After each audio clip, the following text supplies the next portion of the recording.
அலங்காநல்லூரில் நடைபெற்று வரக்கூடிய மாபெரும் போராட்டத்தில் இயக்குனரும் நடிகருமான சமுத்திரக்கனி அவர்கள் இந்த போராட்டத்தில் மக்களோடு மக்களாக அமர்ந்திருக்கிறார்.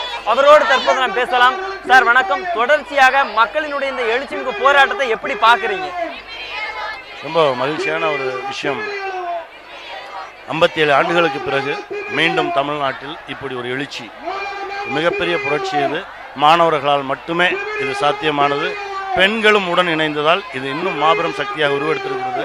எந்த அரசியல் சாயமும் இல்லாமல் இப்படி ஒரு உணர்ச்சிகரமான ஒரு போராட்டம் நடப்பதை பார்க்கும்போது, அதுவும் அறப்போராட்டம், யாரையும் புண்படுத்துவது எங்கள் நோக்கமல்ல, எங்களை யாரும் புண்படுத்தாதீங்க அப்படிங்கிற மாதிரி ஒரு அறப்போராட்டம்.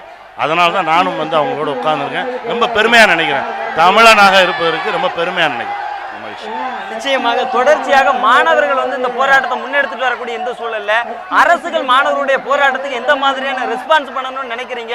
அவங்க என்ன மாதிரியான நடவடிக்கைகளை மேற்கொள்ளணும்னு நினைக்கிறீங்க? கண்டிப்பா ஒரு விஷயத்த மாணவர்கள் கையில தொட்டுட்டா அதுக்கு அதிகாரமும் சரி, பதவியில் இருப்பவர்களும் சரி ரெஸ்பான்ஸ் பண்ணி தான் ஆகணும். கண்டிப்பாக இந்த ஜல்லிக்கட்டு நடைபெறுவதற்கு எல்லோரும் ஒரு முனைப்பான செயல்பட்டு இதை நடத்துவார்கள் நம்புறேன்.